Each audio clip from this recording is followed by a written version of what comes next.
What makes someone stay in an emotionally abusive relationship? I do not speak as I think. I do not think as I should. And so it all goes on in helpless darkness. One is reminded of this quote by Franz Kafka every time the news of the suicide of a seemingly happy person surfaces. Earlier this week, the news of a suicide in Delhi of a 32-year-old woman made headlines across the country.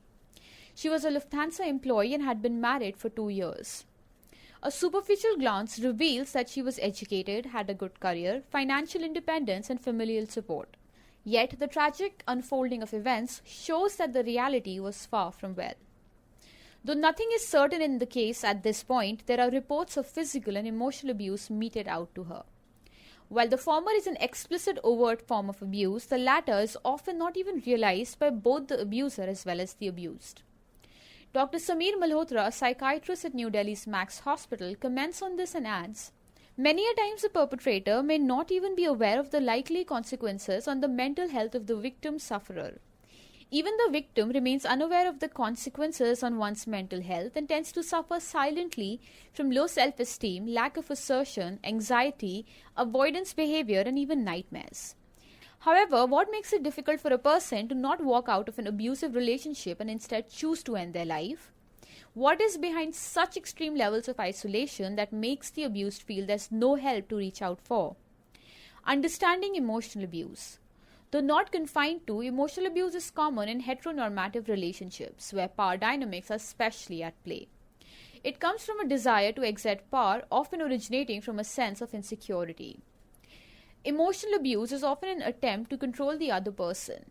At times, it stems from the perpetrator's inner sense of insecurity that reflects in accusations, external blame, or constant checking on the victim. At times, a perpetrator's tendency to repeatedly criticize the other person or make fun of the other person can negatively affect the self-esteem of the victim, Dr. Sameer Malhotra. After the assertion, the abuser would attempt to secure their power. One way of achieving it is by isolating the victim from all possible sources of help. It often involves making them question their own reality, version of truth, and in more extreme cases, even their sanity. Dr. Aruna Bruta, a Delhi-based psychologist, reiterates that emotional abuse is common in hierarchical relationships, like that of a traditional husband and wife equation. However, it can happen in a same-sex partnership as well. The husband might be breaking her confidence as she will go on taking it because the culture tells her to.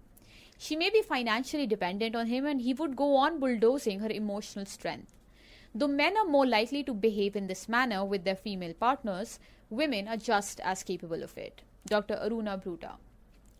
As opposed to physical, emotional abuse is insidious and coercive.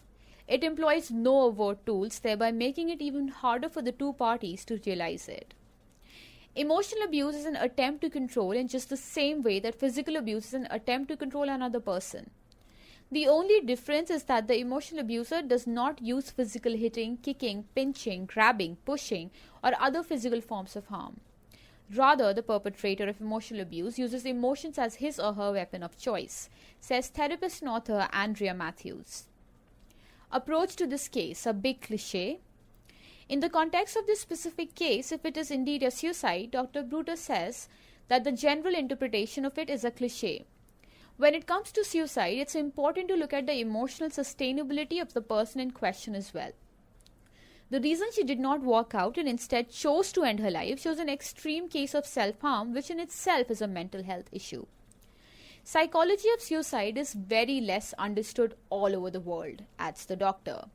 Cognitive interpretation of a situation is very important. It must have not been a single event that led her to do this. There must have been several ways in which she was made to feel inadequate, in which her integrity was bulldozed, says Dr. Bruta. Signs of emotional abuse. Aggression. So what if there's no physical harm done to the victim? Aggression is not uncommon to this form of abuse. If throwing things, slamming doors, and punching walls is a common recurrence in a relationship during fights, all is not well. It doesn't have to always involve physical contact between the abused and the abuser. Mental aggression devastates the abused, says Dr. Bruta. Verbal abuse. Experts point out that letting off steam sometimes is a good cathartic idea for your emotional health. However, regular shouting matches which always leave one person feeling hopeless and like a waste of space is a bright red flag. Verbal abuse can take a huge toll on someone's emotional well-being. It is not all right to be insulted and sworn at irrespective of the circumstances. Silence. Dr. Bruta sees silence as another form of aggression. It's common in a situation of emotional abuse for the abuser to shut down on their partner, to not speak, refuse to engage in any form of conversation, and dismiss any requests to resolve a conflict as some other signs. This often leads to the abused questioning their own decisions and accepting their fault even when it might not have been so, simply to resolve the conflict. If this becomes a pattern in a relationship, it's another warning sign. Isolation. The abused victim would invariably end up feeling isolated and find themselves in a space where they feel no one can reach them. Additionally, the abuser would make the victim feel they do not deserve better. All of this leads to isolation and makes the victim dependent on the abuser in a twisted equation of emotional dynamics. The other side of the argument. While emotional abuse is a subtle tool employed against the victim, it's important to know that not all unpleasant emotional experiences are to be confused with abuse. Abuse involves repetition of the same behavioral pattern over a period of time in a manner which always leaves the same partner feeling unpleasant and worthless. This is why simply an argument between two equal parties is not emotional abuse. According to Relate, a UK-based organization, emotional abuse has several stages which almost invariably start with aggressive intimidation and threatening without physically harming the person. This is followed by criticism and undermining of opinions, invoking guilt, controlling access to financial resources, and finally asserting complete control on the partner and questioning all their activities and decisions.